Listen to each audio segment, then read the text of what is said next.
होते वो बाहर नहीं, वो भीतर उतरते हैं, वो भीतर उतरते और अंतःकरण से भगवान का ध्यान करके चिंतन करते, मैं कौन हूँ, मैं कहाँ से आया हूँ, मुझे कहाँ जाना है। इस प्रकार का चिंतन होता है मन में महाराज। नारद जी महाराज भी स्वयं की खोज करते हैं, इसलिए जब भी समय मिले स्वयं की खोज करें, मैं कौन हूँ, मैं कौन हूँ। अगर मेरा नाम नारायण है तो मैं नारायण क्यों हूँ? अगर मेरा नाम फजीती बाई है तो क्यों हूँ? अगर मेरा नाम फोकट चंद है तो आज से पहले तो यह नाम मेरा नहीं था, आज से पहले मैं कहाँ था? और अगर मैं अपने माता पिता की संतान हूं तो जन्म से पहले कभी बात तो हुई नहीं, कभी लेटर तो आया नहीं कि बेटा बड़े दिन हो गए आओ, तुम्हारी जरूरत है यहाँ पर। तो मैं हूं तो मैं कहां से आया हूं? और आने का कारण क्या है? मजदूर को, किसी व्यक्ति को खेत पर पहुंचा दिया अपन ने, अब वो खेत पर तो चला गया, लेकिन सोच रहा मालिक ने मुझे खेत पे पहुंचाया क्यों होगा, मुझे खेत पे क्यों पहुंचाया होगा, मैं खेत पे क्यों आया? भाई चिंतन करना पड़ेगा, क्या काम है हमारा आने का, क्यों पहुंचाया है, कुछ तो हेतु होगा, उस कार्य को पूरा करना है। और जब तक वो कार्य पूरा नहीं होगा तब तक ये आवागमन का चक्कर भी छूटने वाला नहीं है। खेत के अंदर अगर किसी प्रकार के कांटे कंकड़ पत्थर पड़े हैं और मालिक ने कहा इसे चुनो, तो कब तक, जब तक पूरा खेत क्लियर नहीं हो जाए तब तक। एक दिन बीता, रात हो गई, अब तुम्हारे जाने का समय आ गया। दूसरे दिन फिर पुनः भोर भई, फिर प्रातः काल हुई, फिर सूर्य उदय हुआ, फिर वही काम, फिर तगारी उठाई, फिर खेत पर गए, फिर कंकड़ पत्थर चुनने का। कहने का मतलब क्या है? ऐसे ही भगवान भी हमें पृथ्वी पर मनुष्य लोक में भेजते रहेंगे, भेजते रहेंगे। पूछा कब तक? बोले जब तक यहाँ पर आकर के तुम अपना काम पूरा नहीं कर लो। और कार्य कौन सा? मोक्ष की प्राप्ति। एक ही कार्य है हमारा, सिर्फ मोक्ष की प्राप्ति, उस परम पद को प्राप्त करें, उस मोक्ष को प्राप्त करें, उस ठाकुर जी को प्राप्त करें।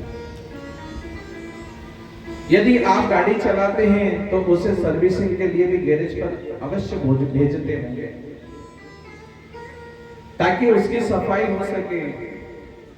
ये संत महात्मा मुनियों की जो धर्म सभाएं हैं, ये क्या है? ये हमारे लिए उसी महाराज गैरेज के समान है, जहां पर तुम्हारे दिल दिमाग रूपी इंजन की धुलाई हो जाती है, जहां पर आकर के महाराज दिमाग तुम्हारा बिल्कुल ठीक स्थिर हो जाता है। इसी प्रकार से जिंदगी भी साथ एक गाड़ी है। काय की गाड़ी है? संकल्प की गाड़ी है। हमें संकल्प से कार्य करना है, विकल्प से नहीं। अगर इस गाड़ी में हौसले हैं तो हौसले क्या है? हौसले रूपी पहिए हैं। इन हौसलों के बल पर ही हमें चलना है। गाड़ी काय पे चलती है? पहियों के बल पर। एक पहिया अगर पंचर हो जाए तो गाड़ी आगे बढ़ पाएगी? एक बार अगर हौसला रुक जाए तो गाड़ी आगे बढ़ेगी नहीं। तो हौसले के पहिए, धर्म का इंजन, कर्म का ईंधन, कर्म करना पड़ेगा। और कर्म रूपी पेट्रोल, ईंधन क्या है? कर्म का। संयम का स्टीयरिंग व्हील पकड़ करके रखना पड़ेगा। मर्यादा का एक्सीलेटर भी उसमें जरूरी है। अगर मर्यादा का एक्सीलेटर रहेगा तो गाड़ी कितने भी भगाओ, कोई चिंता का विषय नहीं है। क्यों? क्योंकि हमारे हाथ में अनुशासन का ब्रेक भी तो है। अनुशासन रूपी ब्रेक, टूल बॉक्स भी साथ में साथ रखना पड़ेगा। सम्यक दर्शन, ज्ञान चरित्र के ये उसके अंदर औजार हैं जिससे हम अपने चरित्र को ठीक कर सकते हैं। यह गाड़ी निश्चित ही अगर इस रूप में चलेगी तो हमारी जीवन की गाड़ी भी, जैसे साधारण गाड़ी अपनी मंजिल पर पहुंच जाती है, वैसे ये शरीर गाड़ी भी मोक्ष के द्वार पर अवश्य पहुंचेगी। कोई नहीं रोक सकता है फिर इसे मोक्ष प्राप्त करने में, लेकिन इसमें भी कुछ नियम बताए गए हैं, उन नियमों पर चलना पड़ेगा। नारद जी महाराज आज बाहर नहीं, आज भीतर जा रहे हैं तप करने के लिए बैठे, स्वयं की खोज कर रहे, स्वयं का चिंतन कर रहे। मैं कौन हूँ? मैं कहां से आया? मेरा ध्येय क्या है? मैंने बार बार 83,99,999 बार में हुए किसी न किसी रूप में मैं शरीर धारण कर चुका हूँ। कहीं ना कहीं किसी न किसी रूप में मैंने जन्म लिया है, कभी गधे के रूप में, कभी घोड़े के रूप में, कभी कुत्ते के रूप में, कभी मनुष्य के रूप में, कभी पशु, कभी पक्षी, कभी वनचर, कभी पत्थर, कभी पहाड़, किसी न किसी रूप में जन्म लिया। ये अंतिम मेरा जन्म है। 84 लाख जन्म बताए गए गरुड़ पुराण में, तो यह हमारा अंतिम वाला महाराज हमारे पास में सिर्फ अब ये समय है, ये मनुष्य शरीर है। इसको धारण करने के बाद में मनुष्य को किस प्रकार से अपने शरीर के को धारण करने के बाद में किस प्रकार से उस परम पद को प्राप्त करना है। भगवान ने ये शरीर क्यों दिया है? ये शरीर इसलिए दिया है ताकि हम इसका उपयोग कर सके। ये साधन है हमारा। ये क्या है? ये शरीर सब साधन बताया है। नारद जी महाराज कहते हैं कि महाराज सारे साधन फीके हैं, शरीर से ही मनुष्य का अगर श्रेष्ठ कोई साधन है तो वो शरीर है।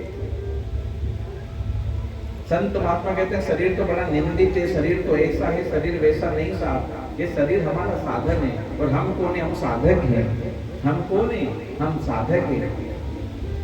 साधक हमारी आत्मा है, साधन ये शरीर है, साध्य परमात्मा है। और इन तीनों चीजों को अगर साध्य को प्राप्त करना है, परमात्मा को प्राप्त करना है, तो साधन की जरूरत अवश्य लगेगी। जैसे हमें अगर गंगा से पार होना है, नर्मदा शिप्रा से पार होना है, तो हमें वहां पर साधन चाहिएगा। और गंगा से पार करने वाला कौन सा साधन होता है? उसे क्या बोलते हैं? नौका, नाव बोलते हैं। तो जैसे नाव हमारा साधन है और हम हो गए साधक, और मंजिल तक पहुंचना है, गंगा से पार जाना है, तो नौका रूपी साधन का आश्रय लेकर के और भव सागर से उस पार हमें गंगा से पार उतरने में जैसे वो सहायक है, उसी प्रकार से ये आत्मा भी शरीर को धारण करती है। ये साधन इसे मानती है, लेकिन कब तक? बल्कि इस साधन रूपी, इस शरीर रूपी साधन के अंदर नाव में बैठ करके भी हमें आगे बढ़ते बढ़ते इस वो वहां पर है सागर और ये यहाँ पर है संसार सागर। तो इस भाव सागर से, इस संसार सागर से पार होने के लिए नाव रूपी साधन में बैठ करके साधक अपने साध्य को प्राप्त कर सकता है। लेकिन हम क्या करते हैं? हमारी साधन रूपी नाव के अंदर कामनाओं के कांटे चुभो देते हैं और कामनाओं के कांटे चुभो करके अपने नाव को पंचर कर देते हैं। और उसी कारण से नाव भव से पागल होने के बजाय उसी जल सागर के अंदर डूब जाती है। जितने ज्यादा कामनाओं के कांटे होंगे ना, उतनी ज्यादा नाव के अंदर पानी बढ़ने लगेगा, उतना ही ज्यादा डूबने का खतरा होता है। इसलिए मनुष्य को जीवन में ज्यादा कामनाएं नहीं रखना चाहिए, कामनाएं ज्यादा नहीं होना चाहिए। लेकिन हम क्या करते? एक कामना पूरी हुई कि दूसरी पूरी हुई कि तीसरी कामना हुई कि चौथी है? तो इन कामनाओं को तो नष्ट करना है, इन्हें बढ़ाना नहीं है। लेकिन हम क्या करते? कामनाओं को नष्ट करने की बजाय बढ़ाना प्रारंभ कर देते हैं।